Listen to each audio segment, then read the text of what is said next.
Now the clouds have all rolled on, and the storm has come and gone. And while the road was long, the Spirit helped us through. Here we are in Eden. This is a madhouse. No, it is. It's just like life. You get the funny with the tragic. Roar!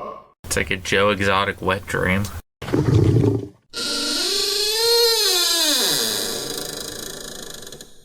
Welcome to a bonus episode of The Horror of Babylon, where we are discussing Roar! I am Ryan, and with me as always is Daniel. Say hi, Daniel. Hi, Daniel. Now give me your best. Roar!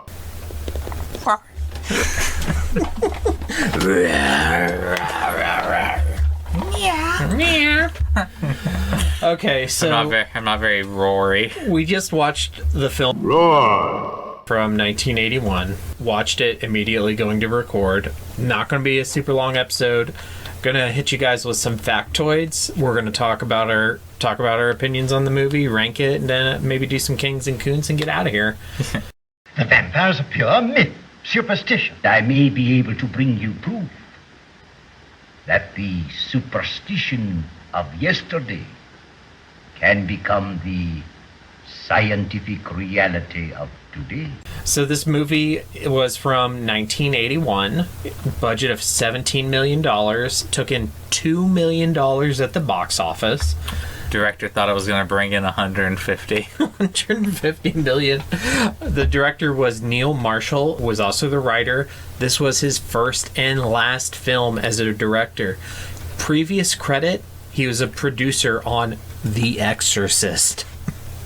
I don't know if you know a lot about The Exorcist director, but he's also an insane person. Yeah, I've heard that production had like a lot of issues. He would carry a gun with him and just fire it off to make people unnerved. Well, made a great movie, I guess. Yeah. This movie is sometimes called the snuff version of the Swiss Family Robinson. That's such a great title. Filming began in 1976, which means it had about 5 years of production. The big thing about this movie, if you've never heard of it, it is about a zoologist studying large cats living together, and he has lions, tigers, no bears, but cheetahs, leopards, panthers, jaguars, mountain lions, like all these species of big cats living together in his house. And they used real animals for it, and the animals were poorly trained / they were wild animals that can't really be truly trained. Officially 48 injuries were reported. The estimates are really over about 70 people of about 140 cast and crew members being injured. One of the cast members, John Marshall, gave an interview in 2015 where he said it was probably more like over 100 people were injured making this film. And you can actually Google it. I was reading down through like a list of injuries on the wiki page, and there were things like, okay, this person got 50 stitches, this person got 200 stitches. It's pretty horrific. This person is now missing a kidney. Yeah. So much so that one of the cast members, Tippi Hedren, actually founded the Roar Foundation in the Shambhala Preserve after the movie in 1983, so that a lot of the big cats from this film would have a nice place to go and live once production was over. Shambhala. So we're not going to do our structure, themes, characters, all that shit. We're just going to... Some short episodes are fun now and again. Yeah. This is both of our first times watching it. Yep. What are your impressions of the film? Roar! I will give it this. If Beast had used real lions, it would have been 100% more unnerving. Yeah.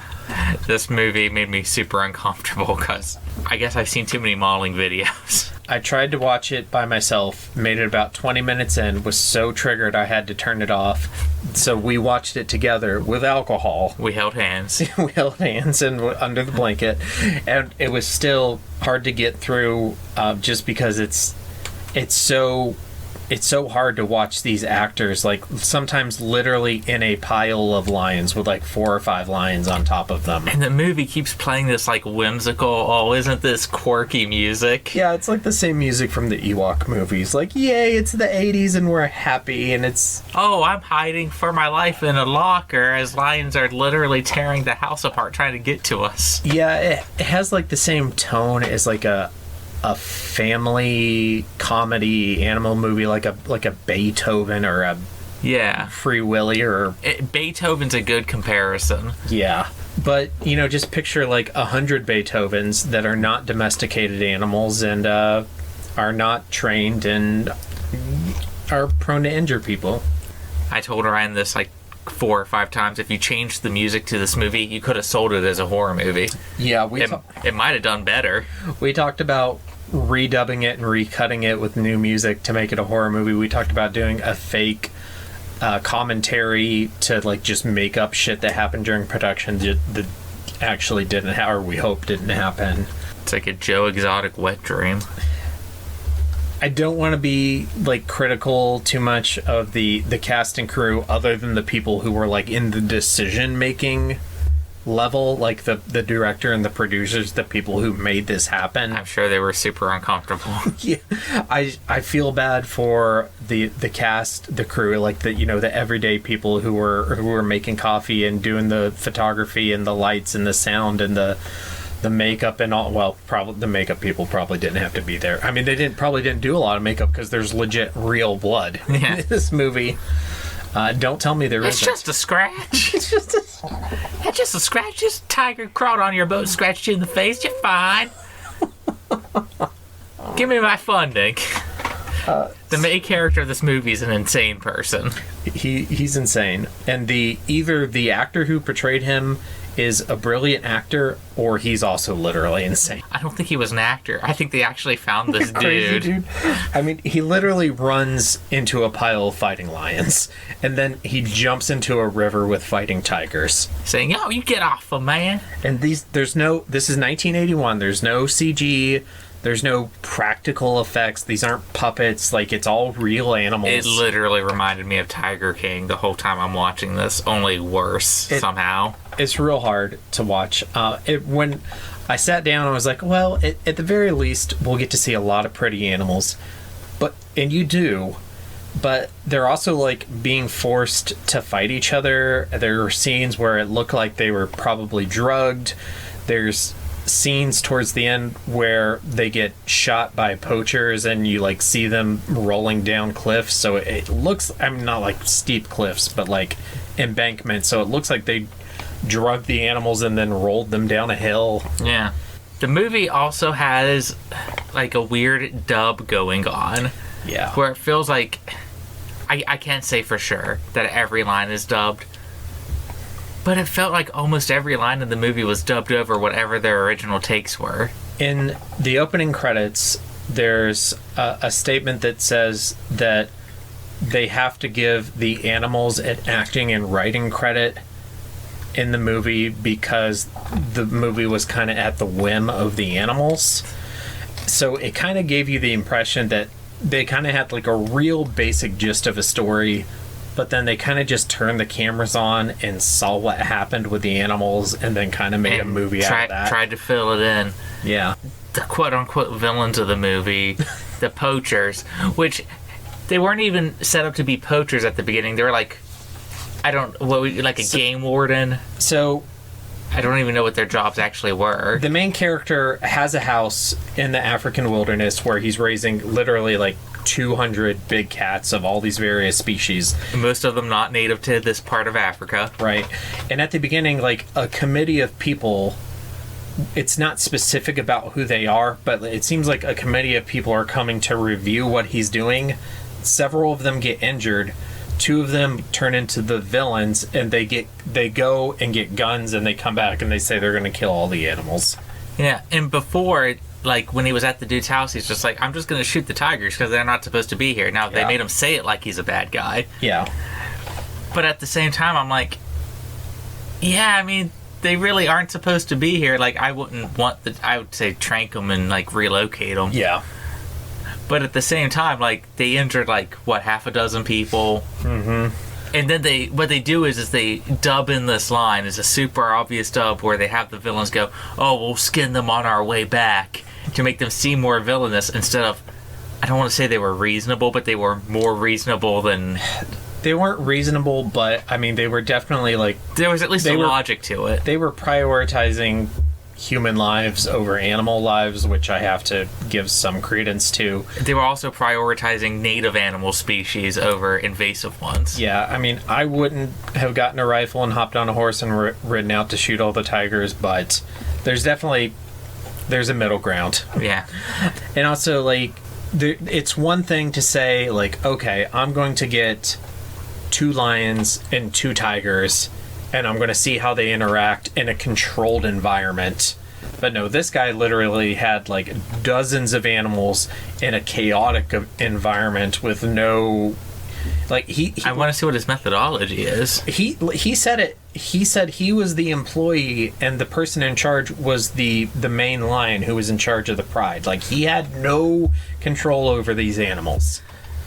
And then you had the villain lion, who quote unquote villain, Togar, who was always covered in blood. Never not covered in blood. That's how they made sure we knew he was the bad lion. He's always covered in blood. And then they have him kill the poachers, and literally rips them to pieces. Yeah. And then it looked like they used, like, cow parts, literally ripped to pieces, and then put some human clothes on them. It was like real flesh and blood. And they had Togar, like, go after the family pretty hard, so they were trying to set him up to be a bad guy. Mm-hmm. And he's just an animal. I guess Beast ripped this off because the good lion fights him at the end, too. Yeah. Yeah. So... I don't know. It was hard to watch. I just don't know what to say about a lot of this. Like, most of these people weren't characters. There were... We already went over the poachers, whose names I don't know. Mm-hmm. I don't remember the main character's name, who's the crazy scientist. His black friend, who's the funniest character. And do you know what your friends are probably doing to your family right now? They are eating. Shut up. And this poor man, the main character consistently puts him in danger by going, I just need you to hold the tigers off, use this umbrella, and just go at them. Now, I need to go, and you need to hold them off with an umbrella. Take your shirt off and pretend it's a string. So the main character is Hank, played by Noel Marshall. And then the other guy is Mativo. And I'm not going to say this right. First name is Kylo. Kylo Ren. I'm sorry, grandfather. His first name is spelled Kyalo, Mativo. So you just played him. I told you they literally dropped all these people off actually in Africa. Well, most of the characters have the same names as the actors. So Jerry Marshall played Jerry. Melanie Griffith played Melanie. John Marshall played John. Frank Tom played Frank. Like. I mean, it's fine. Like, I don't have an issue with it, but yeah, obviously, not every actor was just going to accept a job on this production. Like, you had to have a certain amount of, I don't know what, but not just anybody could work on this movie.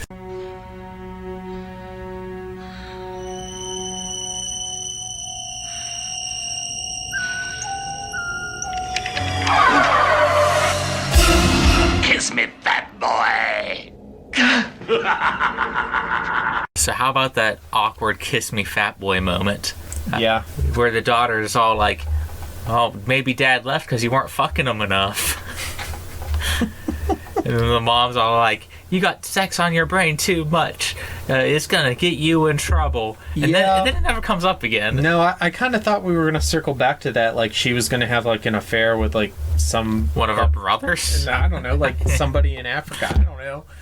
Like something like it was gonna come up. But no, it's just this one awkward conversation on a bus. And instead, it ends like a Disney movie where the wife kisses the husband, and pushes him in the water playfully, and they're all friends with the lions now, even though they just spent like 5 hours harassing them.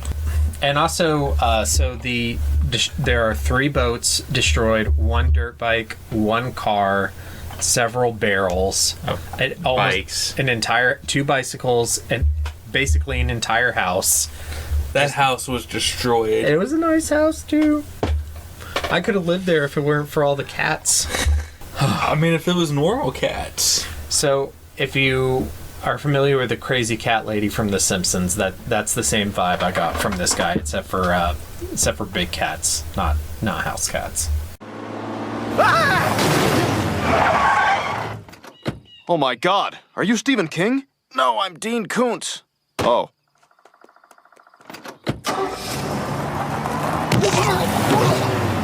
All right, so let's go ahead and jump into Kings and Koontz. I'm gonna say my king is just watching those two tigers sink two different boats. It was absolutely hilarious. My king is Mativo. Mativo is my close second. He's really. That is my jacket. It is my jacket. No, that is my jacket. I would have let them have the jacket. Yeah. A long time ago. But he cracked me up.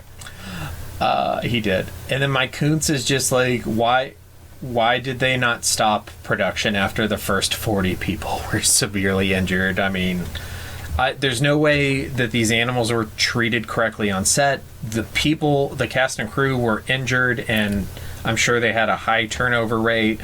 Obviously, this movie wasn't a financial success. Like, all these people got hurt to make a crappy movie. It's sad. My Koontz is we didn't circle back on the mother-daughter sex talk. Yeah, that's the most offensive thing about this movie. I want the plot point revisited, damn it. Okay, so let's go to rankings. And we've talked for a long time about if we are ever going to see anything worse than Phantoms. Daniel, have you seen a worse movie than Phantoms? Yeah. Run! Yeah. Me too. I'm going to put it at my bottom. You were thinking about putting it at the bottom just out of principle from like animal treatment and the injuries it caused. Yeah. Mm-hmm. But at the end of the day, I also think it's a worse made movie. Yeah, it's just the only enjoyment is shock. And if you really like giant cats. And if you just like looking at the animals, which I do love looking at all the pretty animals, but I also just can't help but think about like what they went through during the production of this movie, so that makes it less enjoyable to look at the pretty animals. There's like no actual story, like you said, they had to like just sort of create a story based off of what they had. There is a making of documentary about this movie that I'm definitely going to watch. I'm not saying we're going to do another bonus episode after we watch that documentary, but we might do a short episode after that to just kind of circle back. I was aware of the documentary before I was aware of this movie. I heard about this movie on another podcast. Shout out to Loading Ready Run. And as soon as I was listening to that podcast like the week we went and saw Beast. So I was like, well, these are just going to go together. Yeah. Okay, for homework... what's the dollar amount for you to be in this movie? Cast or crew, either one, doesn't matter. Oh. But you're on set. I'm on set around those animals? Yeah, you're on set. $1 million. $1 million plus whatever my hospital bills would be if I got injured. Because I feel like I wouldn't be able to quit my job, but I'd be able to be super comfortable with $1 million. I could stretch that out. Yeah, I mean, if I were single, I could live on $1 million for most of the rest of my life, if not all of it. Yeah. Mm-hmm. Okay, for me, $1 jillion. 100 billion trillion dollars. $1 gazillion. That's the amount. Sharks with freaking laser beams. I haven't seen those in a long time. Okay, and our question for the listeners is the same. What amount of money would you accept to be cast or crew on? Run! Let us know. Stay tuned for our socials. We're going to have that soon. Upcoming on the Horror of Babylon this Sunday, our episode is going to be on the manga Domu by Katsuhiro Otomo. Next week, on Sunday, October 9th, we are going to do an episode on Mermaid Scar, which is an adaptation of the Rumiko Takahashi manga Mermaid Saga. The following week, October 16th, our next novella, will be The Confederado, a Western horror tale of Mesoamerican gore by B.L. Blankenship. Run! It's worse. Run! Or it's worse. Even though The Confederado is offensive and gross, it doesn't literally hurt people. This movie literally hurt people. And there's an at least I understand the audience better for the Confederado now. I don't think there is an audience for... Run. I think I haven't tried letting my kids watch it, but I don't even think they would be like comfortable watching it. Yeah, they tried to play it as this whimsical Disney movie, but it just didn't have enough actual whimsy. Yeah, like, and even if there was a lot of whimsy, just like what's going on with the animals and the people, it just overshadows it. I mean, yeah, if you like shock horror, you know, at least there's actual books out there for you. I mean, extreme horror is a genre. There is an audience. It's just not us. Yeah, exactly. All right, and you check out the rest of our schedule. It's posted all over our socials, which you are about to hear. Thank you, Daniel, for watching this movie and recording with me tonight. I would say it was a good time, but it wasn't. My blood pressure is still up. It's so high. Thanks, everybody, for listening. Stay tuned for our socials and stay scary. Stay scary, everybody. You're really bad at that. Yeah. I keep forgetting. And now for the obligatory socials. Please like, share, and subscribe. Follow Daniel at DStarSick on Twitter. Follow Ryan at Darth Damio on the Bluebird app. You can find the podcast on Twitter at HorrorPod69. You can also follow us on Facebook, Instagram, Slasher, and Goodreads. Become part of the Disturbed community by asking for the Facebook group and Discord links. Send dick pics to the Horror of Babylon podcast at gmail.com. Support the show at patreon.com/the Horror of Babylon. And finally, you can let your friends know that The Horror of Babylon is available on YouTube, Apple Podcasts, Spotify, Audible, Stitcher, Google Podcasts, Amazon Music, Podcast Addict, TuneIn, and the iHeartRadio app. Stay scary.